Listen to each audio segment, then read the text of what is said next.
4 जुलाई का जश्न मनाने के लिए नाव यात्रा पर गए एक किशोर की रहस्यमय मौत में कई नए अपडेट्स आए हैं। उसे पीछे छोड़ दिए जाने की रहस्यमय परिस्थितियां और आखिरकार उसका शव एक द्वीप के किनारे बहकर मिलना, इन सब मामलों में अभी और भी उलझन बढ़ती जा रही है। हम इन बातों की जांच कर आपको ताजा जानकारी देंगे। स्वागत है साइड बार में, जिसे लॉ एंड क्राइम पेश करता है। मैं जेसी वेबर हूं।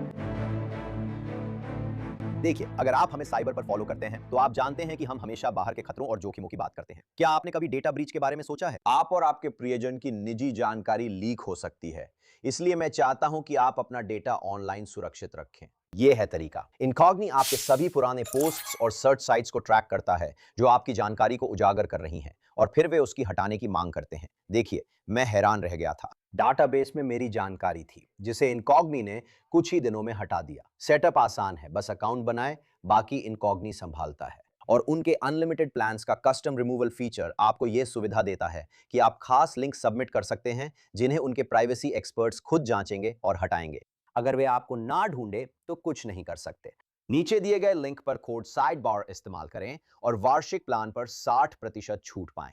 incogni.com//sidebar। ठीक है, तो हम एक ऐसी कहानी पर वापस आ रहे हैं जो इस मिसिसिपी समुदाय को परेशान कर रही है। यह एक ऐसी कहानी है जिसने इस समय पूरे देश का ध्यान खींचा है। हम 18 साल के नोलन वेल्स की मौत की बात कर रहे हैं, जो एक कॉलेज एथलीट थे, एक प्यारे बेटे थे। वो एक युवा थे जिनके बारे में पुलिस का कहना है कि वे सिर्फ अपने दोस्तों के साथ बैरियर आइलैंड पर 4 जुलाई मनाने गए थे और फिर कभी घर नहीं लौटे। जैसे ही वो चौंकाने वाली खबर आई, हम इस मामले पर काम कर रहे थे। आपको याद होगा कि इसी हफ्ते की शुरुआत में हमने यूनाइटेड केजन नेवी के एक सदस्य से बात की थी जो वास्तव में नोलन की तलाश में हवाई खोज का हिस्सा थे। जब यह खबर आई कि एक पार्क सर्विस रेंजर ने नोलन का शव खोज लिया है, तब से कई बड़े अपडेट्स आए हैं जिन पर हमें बात करनी है। असल में इस मामले को इतनी ज्यादा तवज्जो मिली है कि कुछ मशहूर नाम भी इस पर अपनी राय दे रहे हैं। इसे एक त्रासदी बता रहे हैं, लेकिन न्याय के लिए प्रार्थना कर रहे हैं, पारदर्शिता की मांग कर रहे हैं, और साथ ही यह भी दिलचस्प है, इस मामले से जुड़ी एक जज हैं जिनका इस केस से कोई संबंध बताया जा रहा है, और अब उन्होंने सामने आकर इन अफवाहों पर सफाई दी है जो उनके परिवार के संबंध या शामिल होने को लेकर फैली हुई हैं। और अब यह मामला शायद देश के सबसे प्रसिद्ध सिविल राइट्स वकीलों में से एक के साथ जुड़ गया है। बेन क्रैम्प ने एबीसी न्यूज से बात कर मामले को संभालने के तरीके पर गंभीर सवाल उठाए। अब वे नोलन के परिवार का प्रतिनिधित्व कर रहे हैं, और इसी दौरान नोलन का शव एक स्वतंत्र पोस्टमार्टम के लिए हवाई रास्ते से राज्य के बाहर ले जाया जा रहा है, जिसकी रिपोर्ट संभवतः कल तक आ सकती है। मैं थोड़ा रुकना चाहता हूं क्योंकि बहुत कुछ हो गया है, और विस्तार में जाने से पहले इसे समझना चाहता हूं। यह सब 4 जुलाई को हॉर्न आइलैंड की उस यात्रा से शुरू हुआ था। हॉर्न आइलैंड एक लंबा पतला बैरियर द्वीप है जो मिसिसिपी तट से 10 मील दूर है। यह गल्फ आइलैंड्स नेशनल सी शोर में है और केवल नाव से पहुंचा जा सकता है। यह एक ऐसी जगह के रूप में जाना जाता है जहां लोग पानी में मस्ती करने के लिए जाना पसंद करते हैं, खासकर 4 जुलाई जैसे छुट्टी के दिन। अधिकारियों के अनुसार 18 वर्षीय नोलन वेल्स और उसके दोस्तों ने एक निजी नाव लेकर दिन भर द्वीप पर जाने का फैसला किया, लेकिन वहां कुछ गलत हो गया। पुलिस के मुताबिक नोलन को दोपहर 3 बजे हॉर्न आइलैंड के उत्तर पश्चिम में आखिरी बार देखा गया। उसके दोस्तों ने खोजकर्ताओं को बताया कि वो एक लड़की से बात करने के लिए पीछे रुकना चाहता था और किसी दूसरे समूह के साथ वापस लौटने की योजना बना रहा था। आखिरकार वे लोग चले गए। नोलन के घर ना लौटने पर उसकी मां ने गुमशुदगी रिपोर्ट कराई, जिससे जैक्सन काउंटी शेरिफ कार्यालय और यूनाइटेड काजुन नेवी समेत कई एजेंसियों ने बड़ा खोज अभियान शुरू किया। हमने यूनाइटेड काजुन नेवी के उपाध्यक्ष ब्रायन ट्रैशर से पिछली कड़ी में बात की थी, जब वो खोज अभियान में थे और नोलन के शव की खबर मिलने पर हवा में खोज कर रहे थे। मैंने लगभग 300 फीट ऊपर से शव को देखा था, और मैं आपको बता सकता हूं कि वो पानी में पड़े रहने से सूजा हुआ नहीं लग रहा था। वो केवल कुछ ही दिनों से पानी में था। फिर भी शेरिफ कार्यालय ने बयान जारी किया कि उनके पास मानने का कोई कारण नहीं है कि वो नोलन नहीं था। 7 जुलाई को पार्क रेंजर ने द्वीप के उत्तर पश्चिमी सिरे के पास पानी में शव पाया था। परिवार ने पुष्टि की कि वो नोलन था।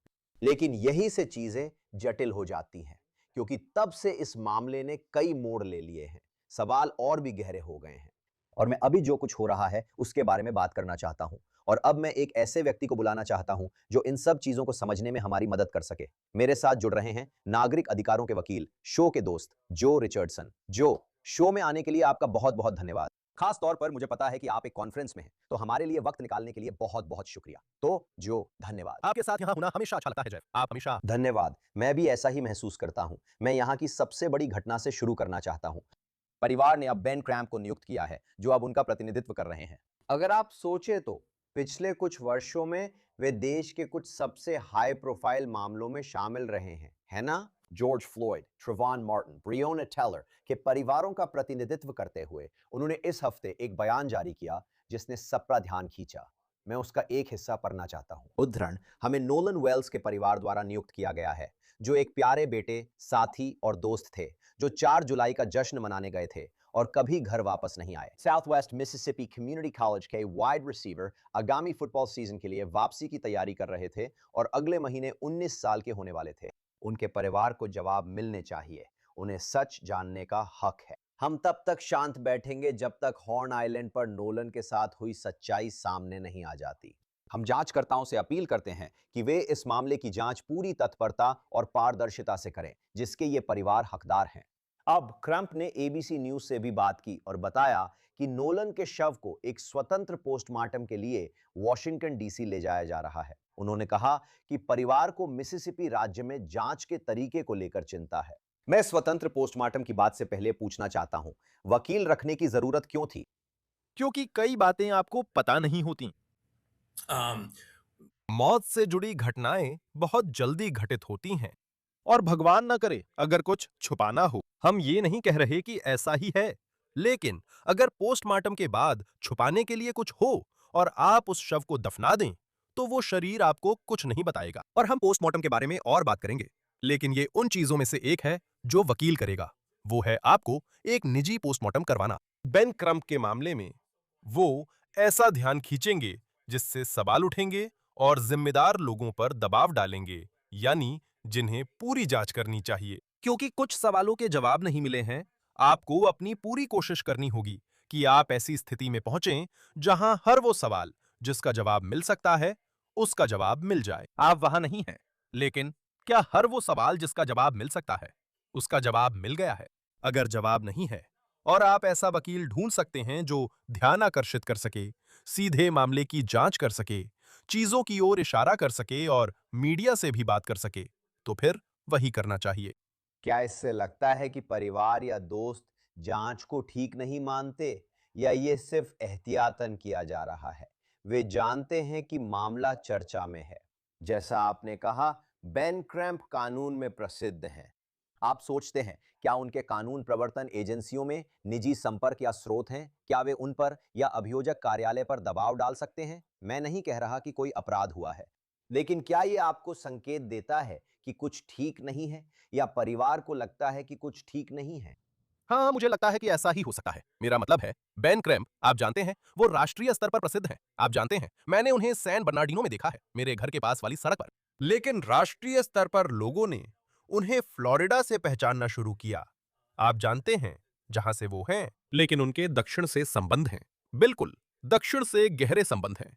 उन्होंने दक्षिण में पढ़ाई की है, मिसिसिपी में केस संभाले हैं, वगैरह। तो ये समझ में आता है कि बेन क्रैम्प या उनके जैसे कोई व्यक्ति तुरंत प्रभाव डाल सकते हैं और सही सवाल पूछना शुरू कर सकते हैं, सही संसाधनों का इस्तेमाल कर सकते हैं, सही लोगों को कॉल कर सकते हैं, ताकि ये समझ सकें कि जांच में क्या गड़बड़ है। ये सिर्फ उस सच्चाई तक पहुंचने की कोशिश नहीं है जिसे हम सच मानते हैं, या इस बारे में जो कुछ भी हम जान सकते हैं, बल्कि ये भी देखना है कि क्या कुछ अलग तरीके से हो रहा है, जैसा सामान्यतः नहीं होता।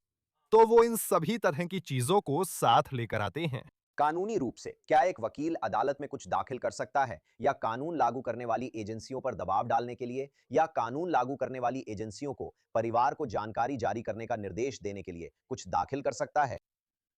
मुझे लगता है कि आपको यह देखना होगा कि यहां जो जिम्मेदार अधिकारी हैं, मेरा मानना है कि फिलहाल यह मिसिसिपी राज्य है, वे वह नहीं कर रहे हैं जो आमतौर पर किया जाता है। अगर कोई चीज उतनी जल्दी उपलब्ध नहीं कराई जा रही है जितनी आमतौर पर कराई जाती है, तो मुख्य बात यह है कि संस्थाएं अपनी ही नियमों का पालन न करने पर मुश्किल में पड़ जाती हैं, है ना? तो सबसे जरूरी बात यह है कि यह सुनिश्चित किया जाए कि वे अपने ही नियमों का पालन कर रहे हैं।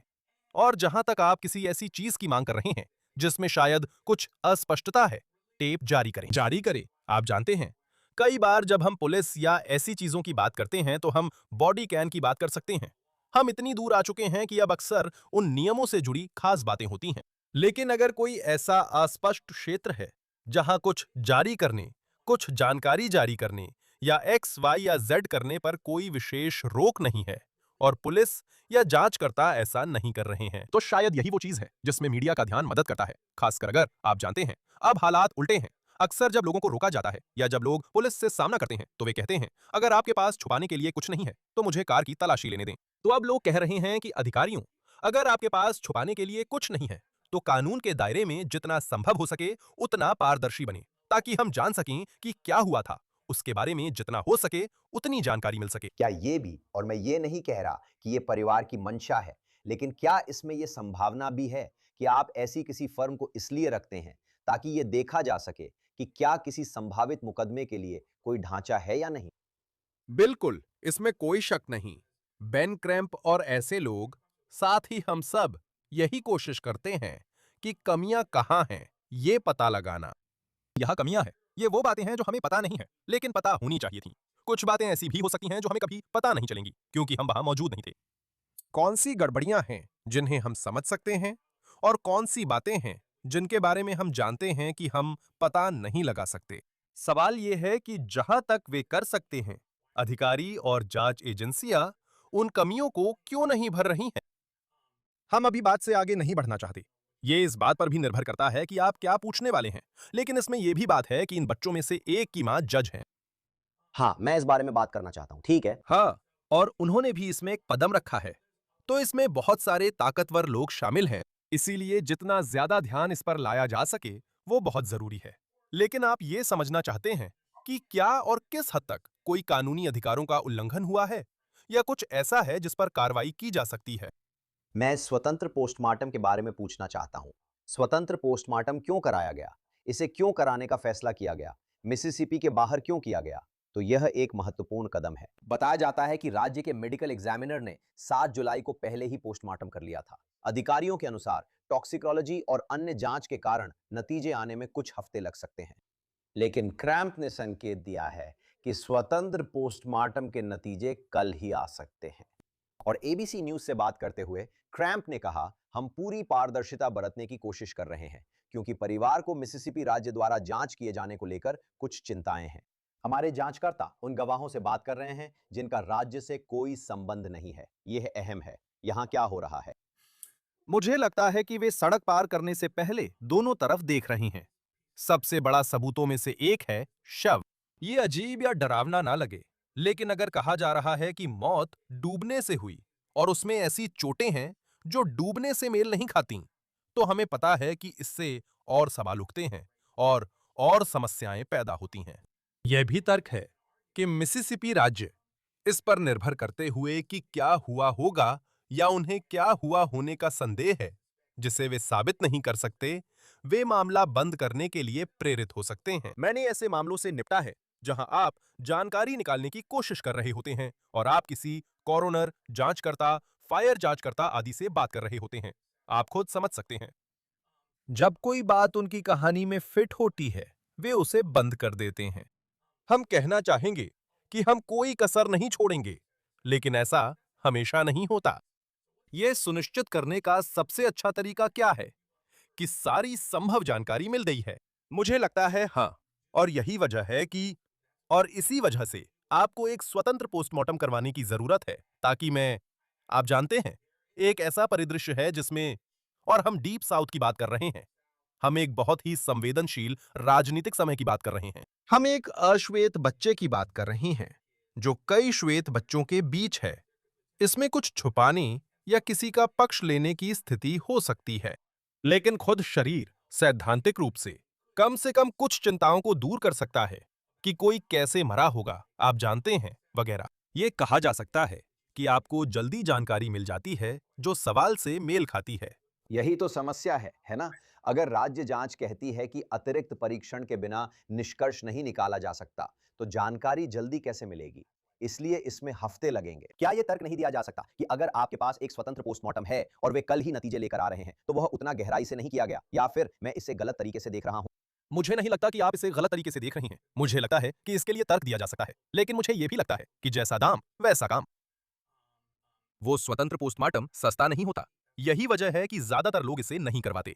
बहुत सारे लोग ऐसे हैं जो इस या उस चीज के बारे में कोरोनर की बात पर विश्वास नहीं करना चाहते। हाल ही में मेरे पास एक मामला था जिसमें मौत के तरीके के मामले में कोरोनर मौके पर बताई गई बात के साथ चल रहा था और जांचकर्ताओं की कही बातों पर भरोसा कर रहा था, जिसमें उस व्यक्ति का पिछला इतिहास भी शामिल था। तो बहुत सारी चीजें इसमें शामिल हो सकती हैं, जहां शायद आपको वही जानकारी मिले, लेकिन कुछ चीजें ऐसी होती हैं जो आप जल्दी प्राप्त कर सकते हैं। स्वतंत्र पोस्टमार्टम तुरंत सब कुछ नहीं बताएगा, लेकिन शायद आपको सार्वजनिक प्रक्रिया अपनाने की तुलना में कुछ संकेत थोड़ा जल्दी मिल सकते हैं। यह दोनों बातें हो रही हैं। लोग कह सकते हैं कि अगर यह जल्दी है तो शायद जानकारी अच्छी नहीं होगी, लेकिन दूसरी तरफ हम में से कुछ ऐसे भी हैं जो सबसे बुरी स्थिति में मान सकते हैं कि अगर यह सार्वजनिक जानकारी है और उसमें ऐसे लोग शामिल हैं जिनके पास छुपाने के लिए कुछ है या जो प्रभावशाली लोगों से जुड़े हुए हैं, तो शायद हम उतने आश्वस्त नहीं हो सकते जितना हम परिणाम के बारे में होना चाहेंगे। ये परिवार को कुछ जवाब और संभावित तौर पर यह दिखाने का रास्ता देता है कि राज्य के मेडिकल एग्जामिनर के निष्कर्षों से कहां विसंगति है। मैं और बात करना चाहता हूं, जैसा आपने बताया था जज। इस मामले से सीधे तौर पर जुड़ी एक जज अब अपनी चुप्पी तोड़ चुकी हैं। हम चांसरी जज एशली कोल की बात कर रहे हैं, जिनका बेटा बोट ट्रिप पर नोलन के दोस्तों में था। उन्होंने फेसबुक पर लिखा, हमारा बेटा नोलन से बहुत प्यार करता था। दुर्भाग्यवश मुझे लगता है कि सोशल मीडिया पर जो ध्यान वेल्स परिवार और उनकी क्षति से हटकर अफवाहों पर जा रहा है, उसके चलते हमारे परिवार के लिए यह जरूरी है कि हम कुछ अफवाहों को तथ्यों के साथ दूर करें। जैक्सन काउंटी शेरिफ विभाग ने हमारे बेटे से पूछताछ की। उसने पूरा सहयोग किया। उसने नोलन को आखिरी बार 4 जुलाई को 3 बजे देखा था और वे 4:30 बजे वहां से चले गए। जब नाव में पानी भरने और बिल्ज पंप में समस्या आई, तो नोलन ने द्वीप पर रुकने और बाद में दोस्तों के एक दूसरे समूह के साथ मुख्य भूमि पर लौटने का फैसला किया। मेरा परिवार आशावान है कि यह जानकारी ध्यान को वेल्स परिवार, उनके दुख और हमारे समुदाय के समर्थन की आवश्यकता की ओर मोड़ेगी। जो सबसे पहले, ये एक जज है, सही। दूसरी बात, उन्हें बयान देने की जरूरत नहीं थी, फिर भी उन्होंने बयान दिया और नोलन की आखिरी या कुछ आखिरी गतिविधियों और हरकतों के बारे में बहुत खास जानकारी दी। आप इससे क्या समझते हैं? जज अभी बस हालात टटोल रही हैं। जज अक्सर सार्वजनिक बयान देने से बचते हैं क्योंकि वे जज होते हैं, और यह दिलचस्प है कि वो ये बयान दे रही हैं। और मैं आपको 10 में से 1 की शर्त लगाता हूं। जैक्सन काउंटी शायद इतना छोटा इलाका है, भले ही वह शाब्दिक रूप से ना हो, लेकिन मैं आपको 10 में से 1 की शर्त लगाता हूं कि वह या तो अभियोजक को जानती हैं या अभियोजक उन्हें जानता है। वो जांचकर्ता जांच एजेंसी को जानती हैं या जांच एजेंसी उन्हें जानती है, और वो कोरोनर की एजेंसी को जानती हैं या कोरोनर की एजेंसी उन्हें जानती है। तो जब आप ये सब एक साथ जोड़ते हैं और मैं इस मृतक का परिवार हूं, तो इससे मुझे बिल्कुल भी तसल्ली नहीं मिलती। मुझे लगता है कि 2 बातें हैं जिन पर आप अभी परिवारों और माता-पिताओं में सहमति बना सकते हैं। मुझे नहीं लगता कि उनमें से कोई भी ये चाहता था कि वो बेटा मर जाए। ठीक है। और मुझे लगता है कि दोनों समझते हैं कि जज का बच्चा, जज भी नहीं चाहती कि उसकी बेटी जेल जाए। तो ये सब चल रहा है, जिससे जांच से जुड़ी पारदर्शिता और भी ज्यादा जरूरी हो जाती है। और भले ही उसने इसे ऐसे पेश किया कि इससे ध्यान फिर से परिवार पर चला जाएगा। वो सिर्फ परिवार के दुख की बात कर रही है, न्याय की नहीं। तो इसमें फर्क है कि असल में हो क्या रहा है। आप चीजों को कैसे देखते हैं, ये इस पर निर्भर करता है कि आप कहां बैठे हैं, और मुझे नहीं लगता कि उसे इसमें जरा भी पढ़ने की जरूरत थी। उसने ये करने का निर्णय लिया जो अपने आप में बहुत कुछ कहता है। संभावित रूप से, क्या तुम्हें नहीं लगा कि यह दिलचस्प था कि वो दोस्तों के एक और ग्रुप के साथ गया? वो दोस्तों के एक और ग्रुप के साथ गया। हाँ, वो दिलचस्प था। हाँ, शायद उनके पास, क्या उसने अपना मोबाइल फोन अपने दूसरे दोस्तों के ग्रुप के पास छोड़ा था? अगर ये सच है, तो जो रिपोर्ट किया गया है वो ये है कि किसी तरह जो दोस्त उसे छोड़कर गए थे, वो उसके मोबाइल फोन के साथ वापस आए। अब वो कहते हैं कि ये जगह काफी दूर दराज है और वहां ज्यादा नेटवर्क नहीं है। मुझे नहीं पता कि तुम्हारा मोबाइल नेटवर्क कितना अच्छा चलता है या कुछ भी, लेकिन मुझे तो लगता है कि मैं अपना मोबाइल फोन अपने पास ही रखता। अगर मेरा 19 साल का बेटा होता तो मैं अपना मोबाइल फोन कभी नहीं छोड़ता, चाहे फोन चले या नहीं। यही सबसे बड़ा सवाल है। असल में ये सिर्फ परिस्थितिजन्य सबूत है, डीएनए या ठोस सबूत नहीं। अगर सच में ऐसा हुआ तो इस बच्चे ने अपना मोबाइल फोन क्यों छोड़ दिया? मैं वहां नहीं था, तो इससे बहुत दिलचस्प सवाल उठते हैं। और जब आप ये सब एक साथ जोड़ते हैं तो अब मैं सिक्के के दोनों पहलू देख सकता हूं कि जज मां क्यों इसमें थोड़ा शामिल होना चाहेंगी। आइए देखें कानून लागू करने वाली एजेंसियां इस मामले में कहां तक पहुंची हैं। जैक्सन काउंटी शेरिफ कार्यालय ने अपडेटेड प्रेस रिलीज जारी कर 4 जुलाई को हॉर्न आइलैंड पर या पास मौजूद लोगों से असंपादित मूल फोटो या वीडियो साझा करने का अनुरोध किया है। शेरिफ के कार्यालय ने यहां तक कहा है कि जो जानकारी आपको मामूली भी लगे, वो जांचकर्ताओं के लिए काफी महत्वपूर्ण साबित हो सकती है। हम उन सभी लोगों से अनुरोध करते हैं जिनके पास प्रत्यक्ष जानकारी है, वे आगे आएं। शेरिफ ने बताया कि हॉर्न आइलैंड पर निगरानी कैमरे नहीं थे, इसलिए वहां की कोई भी रिकॉर्डिंग और कीमती हो जाती है। तो आपको क्या लगता है, शेरिफ का कार्यालय अब अपील क्यों जारी कर रहा है? वे क्या ढूंढना चाहते हैं? आप ही बताइए। खैर, मुझे ये दिलचस्प लगा और हो सकता है कि ये किसी और के लिए कोई मायने ना रखता हो, या शायद उनके लिए भी कोई मायने ना रखता हो और इसमें घबराने जैसी कोई बात नहीं है, लेकिन वे सिर्फ प्रत्यक्ष जानकारी मांग रहे हैं। उदाहरण, प्रत्यक्ष जानकारी, फोटो, वीडियो जैसी चीजें। लेकिन अभी मुझे नहीं लगता कि आपको आने वाली जानकारी को लेकर चुनिंदा रवैया अपनाना चाहिए। उसे छांटना आपका काम है।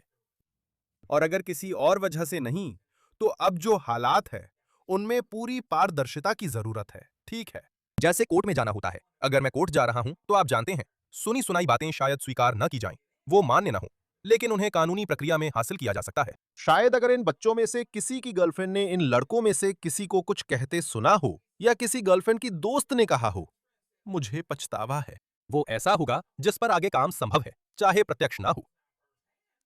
तो अभी के लिए हम प्रत्यक्ष जानकारी के बारे में बाद में बात कर सकते हैं, लेकिन कोई भी जिसके पास कुछ कहने के लिए है, जब आप जानकारी जुटाने के लिए व्यापक अपील करते हैं, मेरी राय में आप लोगों से ये नहीं कहते कि बस मुझे इसी तरह की जानकारी दो। आप जांच एजेंसी हैं, आप समझ सकते हैं कि क्या सही है क्या नहीं और किस पर कार्रवाई हो सकती है। और मुझे लगता है कि जब कैमरों की कमी होती है, जब आपके पास उस तरह की प्रत्यक्ष जानकारी कम होती है जो किसी अधिक आबादी वाली जगह पर मिल सकती है वगैरह, मुझे लगता है कि इससे ये और भी जरूरी हो जाता है कि आप जहां से भी जानकारी मिल सके वहां से लें, और आप मेहनत करके उस जानकारी को छांटते हैं ताकि असलियत और धारणा दोनों में ही किसी भी तरह की गड़बड़ी का शक न हो। आपने हर वो चीज की है जो आप कर सकते थे, हर सवाल का जवाब देने की पूरी कोशिश की है ताकि हर कोई आगे बढ़ सके।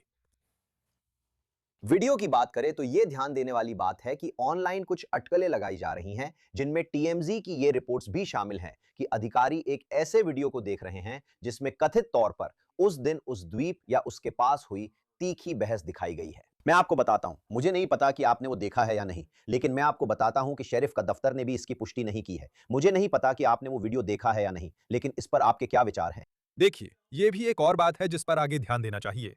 मैं आपको बताता हूं, एक अलग बात के तौर पर यह हैरान करने वाली बात है कि कितनी बार हमारे पास ये सारे न्यूज आउटलेट्स होते हैं, एबीसी और सीबीएस जैसे, और अक्सर टीएमजेड अचानक से ये चीज लेकर आ जाता है। समझ रहे हैं ना आप? और आगे भी ध्यान देना जरूरी है, क्योंकि अगर सच में ऐसा हुआ है तो कुछ बातें साफ हो सकती हैं। समझे ना? इसलिए मेरे पास वो जानकारी होना बेहतर है, उसकी जांच करना, ये पता लगाना कि मुझे उसकी जरूरत नहीं है, बजाय इसके कि मुझे उस जानकारी की जरूरत पड़े और वो मेरे पास ना हो। तो ये भी एक और चीज है जिस पर आगे ध्यान देना चाहिए। और ये एक और पहलू है जो ये समझाने में मदद कर सकता है कि वो लोग उसका मोबाइल फोन लेकर क्यों आए, लेकिन उसे साथ क्यों नहीं लाए, अगर वाकई ऐसा हुआ हो तो। मैं उस रिपोर्ट पर विश्वास कर रहा हूं, लेकिन आप जानते हैं, कुछ बातें हैं जो पूरी तरह से समझ में नहीं आती, और माता पिता जानते हैं, माता पिता जानते हैं, आप जानते हैं। अगर कुछ गड़बड़ है, अगर उन्हें पता है कि उनका बच्चा अपने मोबाइल फोन के बिना नहीं रह सकता, तो मैं जानता हूं मेरा बच्चा भी किसी भी हालत में अपनी मर्जी से अपना फोन नहीं छोड़ेगा। तो क्या इसका मतलब है कि किसी को सख्त सजा मिलनी चाहिए और इलेक्ट्रिक चेयर पर भेज देना चाहिए? नहीं, जरूरी नहीं है। लेकिन ये ऐसी बात है जिस पर हमें आगे बढ़ना होगा और हमें कोई कसर नहीं छोड़नी चाहिए। और जज ने इस बारे में बात नहीं की। नहीं, देखिए, ये फिर उसी बड़े सवाल पर है कि इतना ध्यान और दबाव डाला जा रहा है, कानून प्रवर्तन एजेंसियों के बाहर से भी दबाव आ रहा है। प्रतिनिधि बेनी थॉम्पसन, मिसिसिपी के डेमोक्रेट, ने जांचकर्ताओं से पारदर्शी और समय पर जांच का आग्रह किया। NAACP ने इंस्टाग्राम पर पोस्ट किया कि उनकी संवेदनाएं परिवार और दोस्तों के साथ हैं। मैं परिवार के बारे में कहना चाहता हूं, क्योंकि वे ऐसी स्थिति से गुजर रहे हैं जो किसी को नहीं झेलनी चाहिए। मेरा मतलब है, इतना कुछ झेलना ही काफी है, ऊपर से सबकी नजर भी है। नोलन की मां पूरे समय सोशल मीडिया पर पोस्ट कर रही थी और शव मिलने पर उन्होंने ये दुखद खबर साझा की। लेकिन अब वो कुछ और मांग रही है। उन्होंने हाल ही में ये फेसबुक पर पोस्ट किया। इसमें लिखा है, उद्धरण, हर दिन के हर पल अपने नोलन को बहुत याद कर रहे हैं। ये हमारे जीवन का सबसे बुरा समय रहा है। उसके भाई बहनों को शोक की प्रक्रिया से गुजरते देखना दुख की एक और परत जोड़ देता है। कृपया हमें अपनी दुआओं में याद रखें और हमारी निजता का सम्मान करते रहें। इसमें एक और परत है, क्योंकि अगर हम वीडियो की बात करें या उन वीडियो की बात करें जो ऑनलाइन चल रहे हैं, तो जाहिर तौर पर ऐसे कुछ AI से बनाए गए वीडियो या वीडियो हैं जो ऑनलाइन घूम रहे हैं। लगता है नोलन की मां कहती हैं कि वो उसके अंतिम संस्कार नहीं करेंगी। एक वीडियो भी है जो कथित तौर पर उसके क्लिप्स दिखाता हुआ लगता है। उसकी मां ने वीडियो को फेसबुक पर फर्जी बताकर परिवार को अकेला छोड़ने की अपील की। ये उन पीड़ितों और परिवारों के लिए जो 2026 में अपने प्रियजनों को खोते हैं अलग समस्या है ना? आप इस पर क्या सोचते हैं? और वैसे क्या किसी के पास कानूनी कार्रवाई का अधिकार है? क्या उनके पास उन लोगों के खिलाफ मुकदमा दायर करने का कानूनी आधार है जो उनकी AI वीडियो बनाते हैं? अरे भाई, ये तो बड़ा पेचीदा सवाल है। ये एक बेहतरीन उदाहरण है कि किस तरह कानून हर उस संभावित परिस्थिति के साथ पूरी तरह मेल नहीं खाता जो AI या टेक्नोलॉजी से जुड़ी हुई है ना? और इसलिए यह एक सवाल उठता है, अगर कोई ऐसी चीज प्रकाशित की जाती है जिसके बारे में किसी को पता है कि वो सच नहीं है, तो मानहानि की संभावना बनती है। ये दिलचस्प है। मैंने उस संदर्भ में मानहानि पर इतना नहीं सोचा था। लेकिन अगर कोई जानबूझकर ऐसी बात कह रहा है जो सच नहीं है, तो ये एक रास्ता हो सकता है। ये इस पर निर्भर करता है कि आप किस क्षेत्राधिकार में हैं। भावनात्मक कष्ट पहुंचाने के सभी रूपों में, चाहे वो जानबूझकर हो या लापरवाही से। मैं ये भी सोच सकता हूं कि कोई आपके नाम, छवि और पहचान का व्यक्तिगत लाभ के लिए इस्तेमाल कर रहा है। अगर वो वीडियो बना रहा है, उस पर क्लिक मिल रहे हैं और उससे पैसे कमा रहा है। मैं ये नहीं कह रहा कि ऐसा ही हुआ है, लेकिन ये भी एक बात है। सही है, हाँ। मेरा मतलब है, ऐसी चीजें हैं। आपको अपनी सोच को थोड़ा सा बदलना पड़ेगा, क्योंकि हम इस AI के दौर में हैं। लेकिन फिर अब आप AI की बात कर रहे हैं, आप असली और नकली की बात कर रहे हैं। और ये कैसे हमें असल में जो महत्वपूर्ण है उससे दूर कर सकता है। यहाँ नस्ल, राजनीति और कई दूसरी बातों के निहितार्थ भी हैं। और इसलिए ये इस बात पर निर्भर करता है कि आप कौन हैं, आप किसके बारे में बात कर रहे हैं। ये हैरान करने वाली बात है, चाहे आप उस दिवंगत युवक के बारे में बात कर रहे हों या केटलिन क्लार्क के बारे में, आपके पास ऐसी परिस्थितियां हैं जहां अलग-अलग एजेंडा वाले लोग इसे ले सकते हैं और अपने हिसाब से चला सकते हैं। अब उन्हें असली या नकली कुछ भी बनाने के लिए प्रोत्साहित किया जाता है, जो अपने आप में समस्या है। इससे आप पूरी तरह कैसे निपटेंगे? तो भले ही परिवार ने मदद पाने और यह पता लगाने के लिए कि उनका बेटा कहां है, संदेश दिया, मैं निश्चित रूप से उन्हें समझ सकता हूं। गोपनीयता चाहना, परेशान ना होना और निश्चित रूप से ऐसा कुछ भी नहीं होना चाहिए जिससे उनके बारे में झूठी बातें कही जाएं, इशारा किया जाए या कैरिकेचर और AI जैसी चीजों से बनाई जाएं और इस तरह की बातें हों। ये बहुत परेशान करने वाली कहानी है, जिसमें लगातार नई परतें जुड़ रही हैं। मैं इसे आगे भी फॉलो करना चाहता हूं। आपकी सराहना करता हूं कि आपने हमें सोचने के लिए बातें दी। और एक बार फिर अपना समय देने के लिए बहुत धन्यवाद, क्योंकि मैं जानता हूं कि आप एक कॉन्फ्रेंस में हैं, लेकिन मैं वाकई इस पर आपकी राय सुनना चाहता था। तो बहुत बहुत धन्यवाद जो, इसकी सराहना करता हूं। आपके साथ होना बहुत अच्छा लगा। ये मेरे लिए सम्मान की बात है जेसी, आपका बहुत आभारी हूं। और फिलहाल हमारे पास आपके लिए साइड बार पर बस इतना ही है। सभी को धन्यवाद, हमारे साथ जुड़ने के लिए बहुत बहुत धन्यवाद। और हमेशा की तरह कृपया YouTube, Apple पॉडकास्ट, Spotify या जहां भी आप अपने पॉडकास्ट सुनते हैं वहां सब्सक्राइब करें। आप हमें पीकॉक पर देख सकते हैं, मुझे एक्स और इंस्टाग्राम पर फॉलो करें और मेरा न्यूज नेशन शो जेसी वेबर लाइव सोमवार से शुक्रवार ईस्टर्न समयानुसार रात 11 बजे देखें। अगली बार मिलेंगे। धन्यवाद।